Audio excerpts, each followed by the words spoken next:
Hello everyone, welcome back to another LMScast episode. We're switching it up today, and Chris and I are actually in person, which happens a couple times a year, so this is a very much a special edition episode. But we're going to go off the beaten path a little bit today, and we're going to talk about morning routines for teachers and the importance of setting up a morning routine so that you can maximize your time, because we all need more time, and the number one thing that I hear when I'm talking about how to build a course or teaching on how to build a course, everyone says, well, that's great. I've learned all the tips. I know exactly what I want to teach. I have an outline. I just don't have time to create the content. So for me, dialing in my morning routine allowed me to get 15 minutes back here, an hour back over here. And 15 minutes is roughly 1% of your day. So those can add up pretty quickly if you can start to take 15 minutes here, 15 minutes there. So I actually learned most of my morning routine mindset shifts from this man right here. So, Chris, let's just start out from the top. What is the most important thing about a morning routine? Why do people need a morning routine? And what does it do to the rest of your day? That's a handful of questions, but I think awesome. you know where to go. I think people need it, and it's really easy to underestimate the power of habit. Because once you have a habit installed successfully, good or bad, it's going to happen pretty easily without having to think about it. Or it's almost like it's less effort or less painful to do the habit than to not do the habit. So just like a good exercise habit, once you get in a routine, you actually start feeling guilty or bad or antsy if you don't exercise 3 times a week or whatever it is you're doing. The same is true with your morning routine. And once those benefits start compounding, you just get so excited about all the benefits that you're like, why didn't I do this sooner? How do I do more of this? How do I make it even more powerful? So that's like the big motivator. Mm-hmm. And as an entrepreneur and as a business person, there's not enough time in the day. And we talk to education entrepreneurs all the time about, all the information is out there, but your job is to curate that, because people are really short on time, including you, the teacher, you, the instructor, you, the entrepreneur. So you need to be resourceful and curate your own time a little better too. Well, curation is a time-intensive process. I mean, just at a very base level, you have to consume that content to accurately curate it and to curate well. I remember back in the day, I curated a bunch of Mixergy interviews. Mixergy is a podcast for startup entrepreneurs. And my buddy Andrew runs it, and he does a great job. But at that time, he had no organization on his site. And so what I did is I listened to somewhere in the range of 100 to 150 interviews. And granted, I was sick at the time. I had E. coli, so I couldn't really do much else. But it took, hundreds of hours to put together a 3-page document around how I thought that he could structure these interviews into a course. So that's this is before I was in the course building world. This is just something I did for fun, but it did instill in me the time constraint that is involved when you go to build an online course. And I think for me, the interesting thing about a morning routine is if you structure it well and you do a handful of things well, it really gives you this momentum early on in your day, which I think helps you get into flow state faster when you're in your tasks later in the day. It gives you an overwhelming sense of accomplishment when you get just a few things done. So what are some of the things that you do, Chris? Because you have kind of like a floating scale between a intense morning routine, and then you also have one where it's like, if things are very constrained, and you're a dad, you're traveling in a 20-foot travel trailer. I mean, it's pretty crazy what you're doing. So for you to fit either of these in is pretty interesting. So start us off and kind of break down what are some of the components of yours. Well, at the highest level, it's not just about getting more time in your day. It's about making you, the person, the human being, more productive. Right. So you may actually take more time to do the routine, but when you do snap in, you hit the ground running. There's no I got to ease into it. You're ready to go. So I think it's really important to look at it as a way to manage your energy, not just time. And in fact, I would put more emphasis on the energy. So yeah, I am traveling right now. I'm a family guy, which means from a productivity standpoint, things are always shifting and changing in priorities, and chaos can happen instantly. So it's, you have to deal with those sorts of things. But in terms of what I do, it's a combination of like waking up the body, waking up the mind, waking up the spirit, and really getting grounded on all those levels. So the first thing I do is I take care of my body. So that's water. I don't try to chug the massive amount, just some water. And then I do some food really quickly. For me, I'm going for high fat, so I do avocado and some nuts, and I eat a high water content piece of fruit, and then I go for a 10-minute walk. That's the body part. And I actually have a really short 5-minute yoga routine, which opens up my back and taps into flexibility.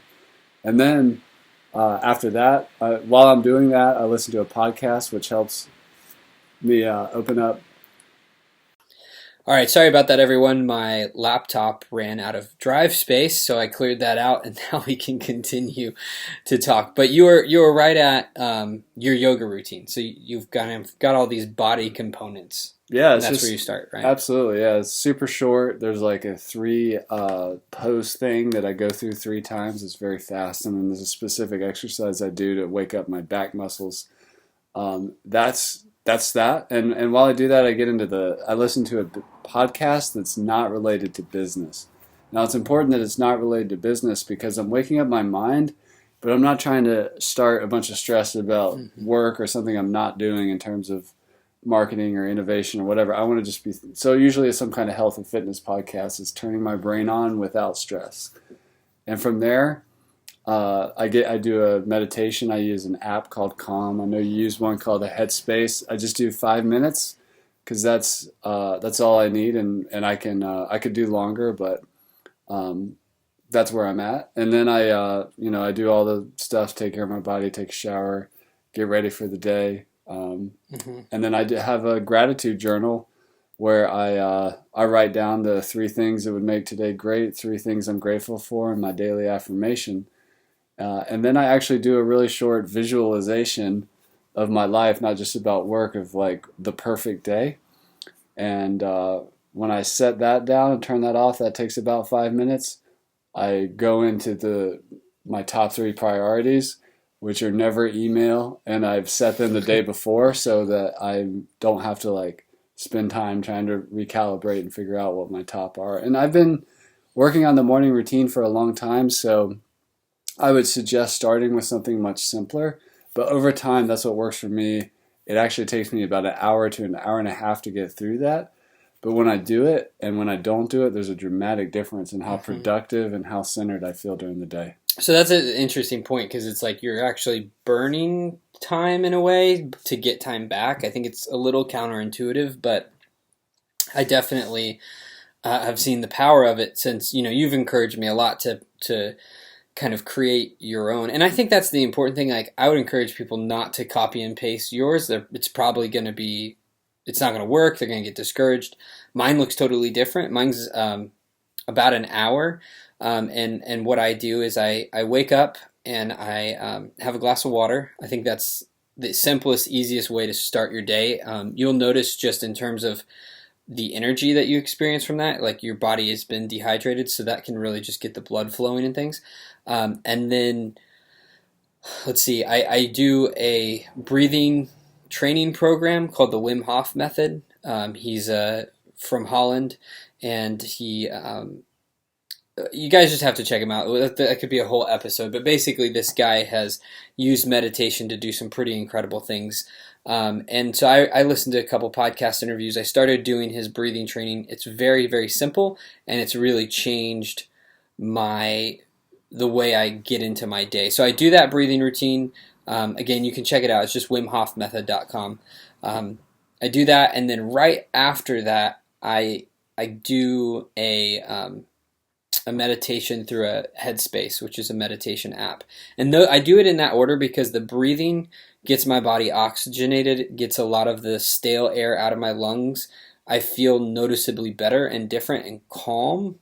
And then when I go into the meditation, my physical body feels great, so it allows my mental, spiritual side of myself to get into that easier. And Headspace isn't any sort of woo-woo religious sort of anything. It's just more of like almost mind games that you get to play with an instructor who kind of walks you through them. And then after that, I do some prayer, and then I kind of jump into it. I do.